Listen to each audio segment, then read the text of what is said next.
Hello everyone and welcome back two minds mind tutorials. तो last video segment में हमने lipid metabolism start किया था, जिसमें जो लास्ट में हम समझ रहे थे, हमने fatty acid metabolism fatty acid oxidation को स्टार्ट किया था, जिसमें से हमने बात की थी कि दो तरह की थ्योरीज वहां पर होती है, beta oxidation theory and second one is multiple alternate oxidation theory. तो हमने ये भी वहां पर देखा था कि मल्टीपल अल्टरनेट ऑक्सीडेशन थ्योरी थोड़ी शॉर्ट थी, तो हमने पहले उसको यहाँ पर कवर कर लिया था लास्ट वीडियो में, और अभी हम लोग जिससे स्टार्ट करने वाले हैं यहाँ पर इस वीडियो में, वो बीटा ऑक्सीडेशन थ्योरी रहने वाली है। So without a further adieu let's get into the video. अब यहाँ पर सबसे पहले तो मैं एक हेडिंग ले लेती हूँ, यहाँ हेडिंग नहीं है, so wait a minute.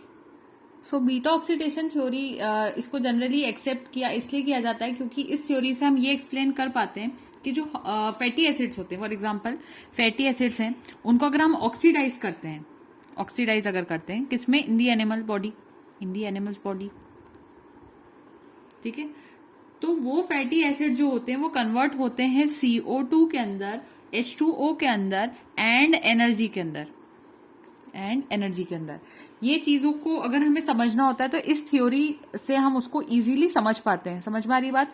So this beta oxidation theory is the theory which is used to explain how the fatty acids are oxidized in the animal body so that the fatty acids are converted into carbon dioxide, water and energy। ठीक है, और according to this theory अगर हम बात करते हैं तो fatty acids are oxidize at the beta carbon atom. ठीक है, ये भी याद होना चाहिए। बीटा ऑक्सीडेशन थ्योरी इसी से हम याद रख सकते हैं कि जब फैटी एसिड्स को हम ऑक्सीडाइज करते हैं तो कौन सा वाला कार्बन यहाँ पर ऑक्सीडाइज किया जाता है, बीटा कार्बन पे ऑक्सीडेशन करवाया जाता है। ठीक है, और अगर हम इसी को बीटा कार्बन एटम को कहें तो हम ये कह सकते हैं कि ये सेकंड कार्बन एटम होता है फ्रॉम द एसिड या फिर कार्बोक्सिल ग्रुप। बीटा कार्बन कौन सा, सेकंड वाला जो होता है, सेकंड कार्बन एटम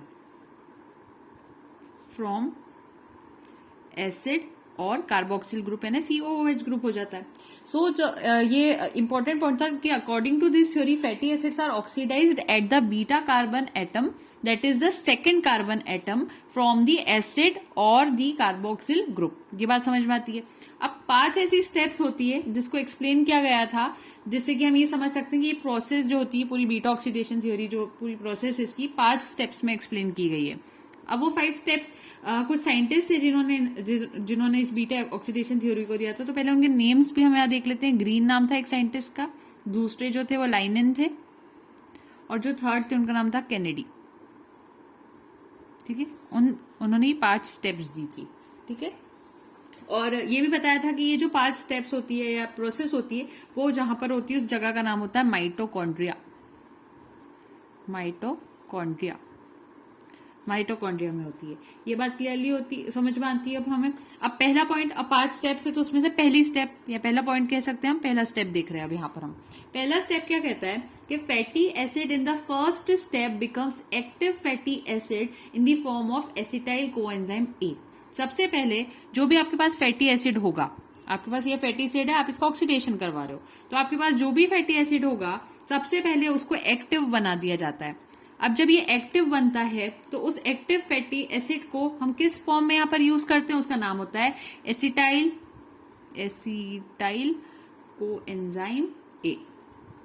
इतनी बात क्लियर होती है। दूसरा यहाँ पर क्या होता है, different enzymes can catalyse this reaction depending on the length of fatty acid chain. अगर फैटी एसिड चेन लंबी होगी, छोटी होगी, उसके बेसिस पर यहाँ पर एंजाइम्स भी डिफरेंट हो सकते हैं। ये बात क्लियर हो गई। वन ऑफ दीज एंजाइम्स, जिसमें से एक होता है जिसका नाम होता है थायोकाइनेस। ये थायोकाइनेस क्या करता है, ये एक एंजाइम है जो कि यूटिलाइज करता है एटीपी को यूटिलाइज करता है एज एन एनर्जी सोर्स। ये एटीपी का यूज करता है। ये एंजाइम ऐसा एंजाइम है जो कि एनर्जी का यूज करता है, और वो एनर्जी सोर्स कहां से लाता है, एटीपी से लाता है।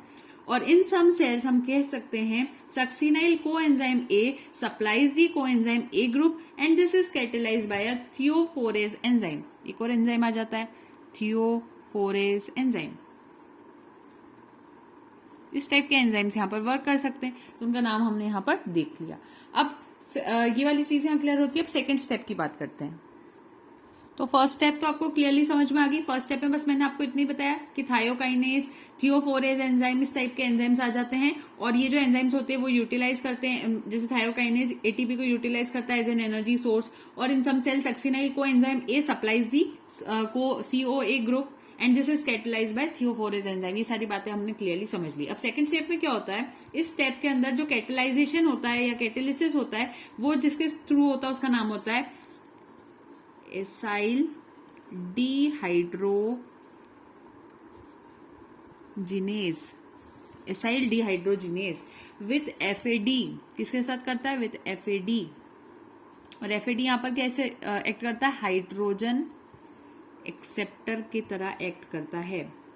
सो सेकेंड स्टेप होती है उसमें, द सेकेंड स्टेप, जो सेकेंड स्टेप होती है इज कैटेलाइज, उसको कैटेलाइज, सेकेंड स्टेप को कैटेलाइज करने के लिए acyl dehydrogenase with FAD as hydrogen acceptor is used. हमारे पास ये दोनों चीजें इंपॉर्टेंट होती है, तभी जाके हमारी सेकेंड स्टेप में कैटालिसिस पूरा हो पाता है। समझ में आ रही है बात क्लियरली आपको। अब दूसरी चीज समझते हैं। अब from alpha and beta carbons 1H is removed and unsaturated double bond results. अब दोनों अल्फा और बीटा जो कार्बन्स होते हैं उनमें से एक H को रिमूव कर दिया जाता है, माइनस कर दिया जाता है और अनसेचुरेटेड डबल बॉन्ड बन जाती है। अनसेचुरेटेड डबल बॉन्ड का फॉर्मेशन इस तरह से हो जाता है।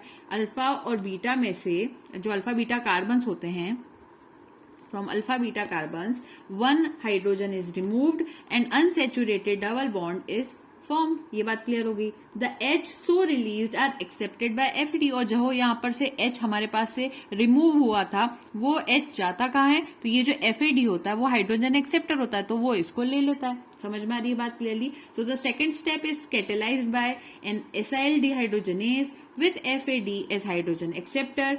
From alpha and beta carbons, 1H is removed and unsaturated double bond results. The hydrogen so released is accepted by the FAD। ये बात क्लियरली समझ में हमें यहाँ पर आ गई है। तो अब हम इसका रिएक्शन देख लेते हैं। तो सेकेंड स्टेप हमारा पूरा हो गया। अभी हम लास्ट में एक बार रिएक्शन देखेंगे, पहले भी हम सारे 5 स्टेप्स देख लेते हैं। थर्ड स्टेप हमारी होती है एडिशन ऑफ वाटर। ठीक है, एडिशन ऑफ वाटर, वाटर का एडिशन। सो इसको एडिशन ऑफ वाटर को हम अगर टेक्निकल वर्ड प्रोवाइड करें तो वो कैसा हो जाएगा, हाइड्रेशन कहलाएगा। सो हाइड्रेशन होता है, लेकिन ये एडिशन ऑफ वाटर कहां पर होता है, अक्रॉस दी डबल बॉन्ड। अभी जो ऊपर डबल बॉन्ड बनी थी वहां पर, तो डबल बॉन्ड के अक्रॉस यहाँ पर हाइड्रेशन होता है इन this step and in the presence of. और लेकिन ये हाइड्रेशन जो होता है वो एक एंजाइम की प्रेजेंस में होता है जिसका नाम होता है इनॉल हाइड्रेज। इनॉल हाइड्रेज नाम होता है, तो वो होना भी बहुत जरूरी है यहाँ पर। और जब ये इनॉल हाइड्रेज होगा तो ये एडिशन ऑफ वाटर हो जाएगा कहाँ पर, डबल बॉन्ड के वहां पर ये एडिशन ऑफ वाटर होगा, हाइड्रेशन हो जाएगा वहां पर। और जो चीज वहां पर फाइनली फॉर्म होती है उसका नाम होता है beta hydroxy, beta hydroxy acyl COA coenzyme A derivative. समझ में आ रही बात, ये इस टाइप से फॉर्म होता है। तो थर्ड स्टेप कहती है एडिशन ऑफ वाटर यानी कि hydration across the double bond occurs in this step in the presence of enol hydrase to form beta hydroxy acyl coenzyme A derivative. Right, ये third step थी। अब fourth की बात करते हैं। फोर्थ में क्या होता है, under the step 4 the second dehydrogenation occurs. यहां पर क्या होता है, सेकेंड डिहाइड्रोजनेशन होता है, डिहाइड्रोजनेशन विच रिक्वायर्स। अब सेकेंड डिहाइड्रोजनेशन होगा तो उसको क्या रिक्वायरमेंट होगी यहाँ पर, उसको एक NAD चाहिए होगा। और NAD कैसे एक्ट करेगा यहाँ पर, हाइड्रोजन एक्सेप्टर की तरह एक्ट करेगा। जैसे अभी FAD था, पहली सेकेंड रिएक्शन में हमने FAD की बात की थी, FAD भी हाइड्रोजन एक्सेप्टर था। अब यहाँ पर NAD आ जाएगा, एक यहाँ पर हाइड्रोजनेशन हुआ इस जगह पर, यहाँ पर FAD था हमारे पास, लेकिन अब हमारे पास जो सेकेंड डिहाइड्रोजनेशन हो रहा है वहां पे हमें FAD की जगह क्या चाहिए, NAD चाहिए। तो NAD यहाँ पर हाइड्रोजन एक्सेप्टर की तरह एक्ट करता है। सो यहाँ पर जो एंजाइम अब रिक्वायर्ड होगा वो कौन सा होगा, सो एंजाइम का नाम होता है बीटा हाइड्रोक्सी एसाइल डिहाइड्रोजनेस, जिनेस, बीटा हाइड्रोक्सी एसाइल डिहाइड्रोजनेस। ऊपर कौन सा था हमारे पास एंजाइम, एसाइल डिहाइड्रोजनेस था। अब हमें कौन सा चाहिए, बीटा हाइड्रोक्सी एसाइल डिहाइड्रोजनेस चाहिए और साथ में हमें NAD चाहिए। इतना क्लियरली समझ में आ गया हमें यहाँ पर। अब यहाँ पर हम आगे बात करते हैं। तो ये हमारी बात क्लियर हमें समझ में आ गई कि हमें यहाँ पर बीटा हाइड्रोक्सी एसाइल डिहाइड्रोजनेस चाहिए होगा और ये क्या रिक्वायर्ड रहेगा। और इसके साथ साथ क्या होता है, बीटा हाइड्रोक्सिल एक और चीज होती है, बीटा हाइड्रोक्सिल एसाइल को एंजाइम A डेरिवेटिव जो होगा वो कन्वर्ट हो जाएगा यहाँ पर इनटू बीटा कीटो डेरिवेटिव। समझ में आ रही है बात यहाँ पर? अब समझते क्या हो रहा है, ठीक है। Beta keto derivative. अभी क्या हुआ था यहाँ पर, आपने ध्यान दिया होगा, यहाँ पर हमने बीटा हाइड्रोक्सी एसाइल कोएंजाइम ए डेरिवेटिव बना लिया था इस प्रोसेस में, ठीक है, बन गया था, ये हमें क्लियरली पता है। अब जब ये यहाँ पर बना था ना, इसी वाले को अब हमने किस में कन्वर्ट कर दिया है, बीटा कीटो डेरिवेटिव में कन्वर्ट कर दिया है। किसकी मदद से कन्वर्ट कर दिया, तो इस एंजाइम की मदद से और इस एनएडी की मदद से हमने इसको, यानी कि बीटा हाइड्रोक्सिल एसाइल कोएंजाइम ए डेरिवेटिव को कन्वर्ट कर दिया बीटा कीटो डेरिवेटिव में। इसका मतलब यहां पर बीटा ऑक्सीडेशन हो गया, यहां पर बीटा ऑक्सीडेशन हो गया, 10 बीटा ऑक्सीडेशन अकर्स, ये हो गया। ये फोर्थ स्टेप थी, लेकिन अभी हमारी एक और स्टेप बाकी, हमने बात की थी 5 स्टेप्स में, हम समझेंगे इसको। 5th स्टेप देखते हैं। अब फाइनली 5th स्टेप की बात करते हैं। 5th स्टेप में क्या होता है, so in the final step, that is the 5th step, acetyl coenzyme A, ये जो एसिटाइल कोएंजाइम ए होता है, इज स्प्लिट ऑफ। ये क्या हो जाता है, स्प्लिट ऑफ होता है, टूट जाता है। In the with the formation of an acyl coenzyme A, 2 carbons shorter than the initial fatty acids, this acyl coenzyme A is recycled starting at the 2nd step until the entire fatty acid is converted to acetyl coenzyme A।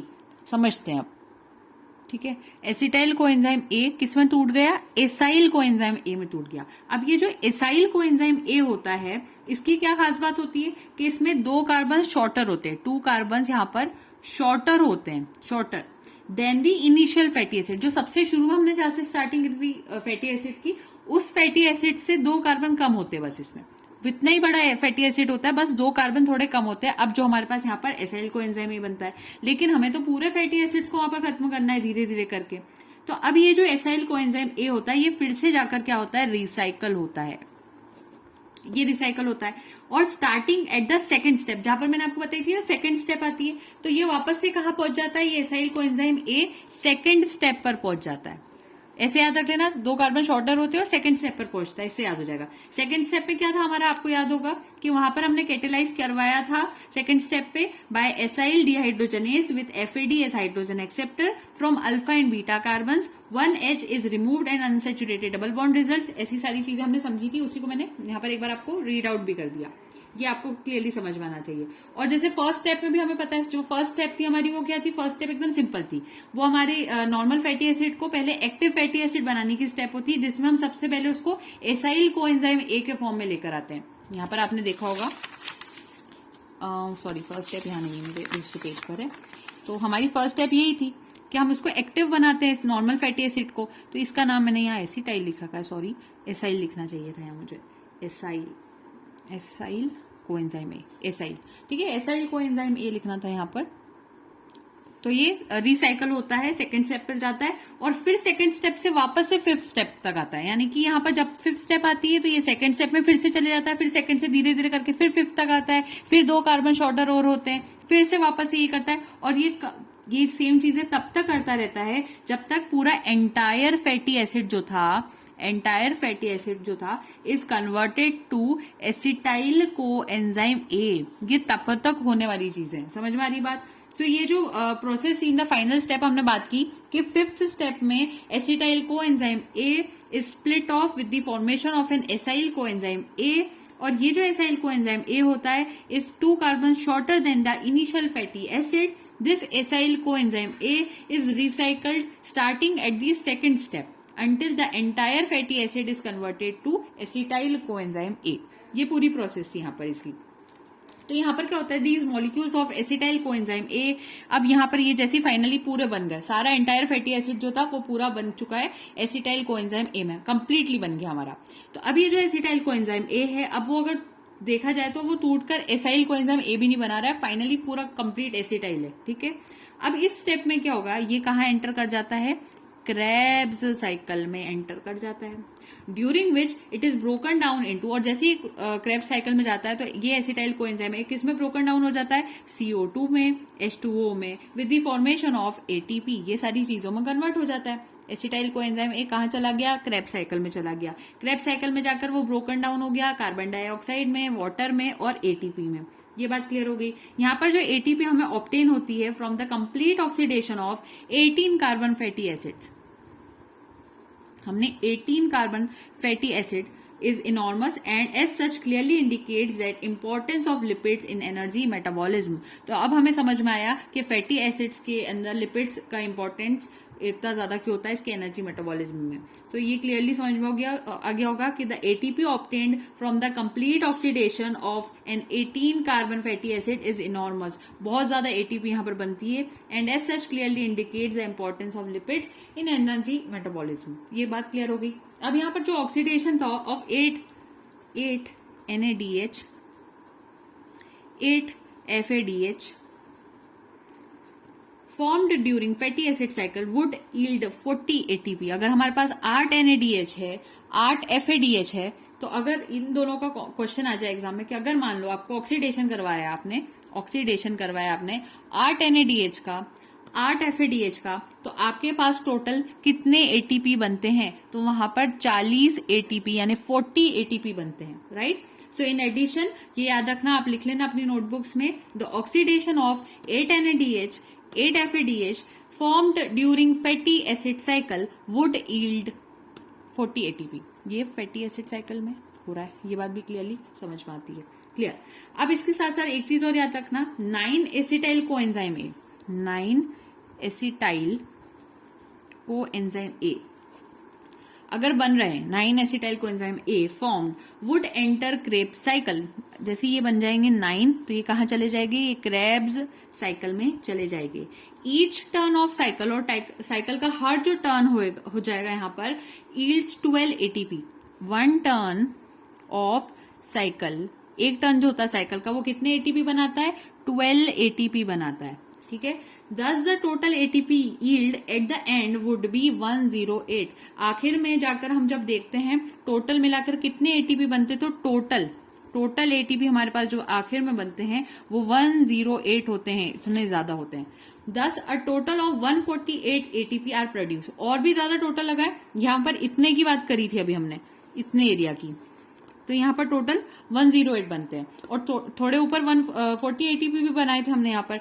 तो इस 40 को हम इस 108 के साथ जब add करते हैं यानी 108 प्लस 48 करते हैं तो यहाँ पर आ जाता है 148 ATP. इतना ज्यादा ATP इस पूरे फैटी एसिड्स के जो ऑक्सीडेशन था उसमें बनता है. तो फाइनल आंसर जो आता है आपका 148 ATP हो जाता है. राइट. तो यहाँ पर इस पैराग्राफ को एक बार मैं थोड़ा सा समझाती हूँ फिर से. नोटबुक्स में लिख सकते हैं आप चाहे तो. These molecules of acetyl coenzyme A can enter into Krebs cycle during which it is broken into carbon dioxide and water with the formation of ATP. The ATP obtained, अब यहाँ से और लिखना, एक minute. The ATP obtained from the complete oxidation of 18 carbon fatty acid is enormous and as such clearly indicates the importance of lipids in energy metabolism. The oxidation of 8 NADH, 8 FADH formed during fatty acid cycle is 40 ATP. In addition, 9 acetyl coenzyme A formed would enter the Krebs cycle. ठीक है. Each turn of cycle, one turn में each turn of cycle yields 12 ATP. Thus, the total ATP yield at the end would be 108. Thus, a total of 148 ATP are produced. ये बात clearly हमें यहाँ पर समझ में आती है. तो ये हमारी जो थ्योरी थी उसका नाम हमने रखा था बीटा ऑक्सीडेशन थ्योरी. ये यहाँ पर पूरी तरह कंप्लीट हो गई. अब यहाँ पर ये आपके पास आ जाता है बीटा ऑक्सीडेशन फैटी एसिड का फाइनली फ्लो चार्ट. हमने शुरुआत कैसे की थी? ये नॉर्मल फैटी एसिड था, उसमें हमने एटीपी और कोएंजाइम ए थायोकाइनेस यूज किया था और ये फर्स्ट स्टेप हो रही है यहाँ पर. ये इस टाइप से दिखाई दे रहा है. एफएडी का यूज किया, डिहाइड्रोजनेस का यूज किया तो ये बन गया हमारे पास. इनॉल हाइड्रेस का यूज किया तो ये बन गया. यहाँ एनएडी का यूज किया. यहाँ पर अगेन सेकंड वाला जो हाइड्रोजनेशन था वो आता है एनएडी के टाइम पर. बीटा हाइड्रोक्सी एसाइल डिहाइड्रोजनेस का यूज किया. उसके बाद ये हमारा फॉर्म हो गया. इन सबके नाम मैंने आपको बताती जा रही थी है ना, यहाँ पर नहीं बता रहे बस हम लोग. फिर उसके बाद बीटा कीटो एसाइल थायोलेज इसका यूज किया तो हमारे पास ये पूरा रिएक्शन बन गया. और लास्ट में क्रेब्स साइकिल में एंटर करता है, एनर्जी आ जाती है, कार्बन डाइऑक्साइड होती है, वाटर होती है और ये होता है beta oxidation of fatty acids. एक डायग्राम आपके पास यहाँ पर और है. ये डायग्रामेटिक रिप्रेजेंटेशन है fate of fat in the body का. ठीक है. थोड़ा सा डायग्राम अगर चाहें तो ड्रॉ कर लेना, बाकी एक्सप्लेनेशन जो था इंपॉर्टेंट वो हमने देख लिया है. सो यहाँ पर ये क्लियरली आपको समझ में आ गई होगी आज का जो लेक्चर था। नेक्स्ट वीडियो सेगमेंट में मैं आपको बायोसिंथेसिस ऑफ फैटी एसिड्स को एक्सप्लेन करूंगी और बीटा ऑक्सीडेशन थ्योरी आज पूरी कंप्लीट हो गई। उससे पहले हमने जो मल्टीपल अल्टरनेट ऑक्सीडेशन थ्योरी जो देखी थी वो आपको ऑलरेडी समझ में आ गई थी उस दिन। Just for the sake of revision एक बार उसका सिर्फ स्टेटमेंट रीड आउट कर लेते हैं। मल्टीपल ऑक्सीडेशन थ्योरी में हमने बात ये की थी कि according to this theory the fatty acid is not only attacked at the beta position और carbon atom number 3 but is also subjected to simultaneous oxidation at carbon atom 5th, 7th and 9th and so on.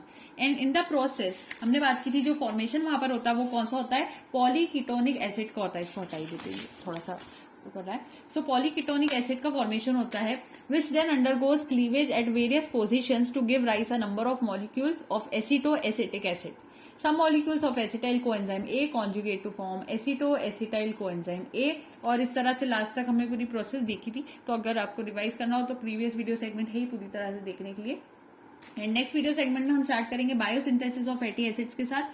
तो वो भी थोड़ा important ही है, बल्कि पूरी topic important रहता है। मेटाबॉलिज्म में हम हर स्टेप को बहुत ध्यान से पढ़ना होता है। So thank you so much and don't forget to like, share and subscribe. Happy learning.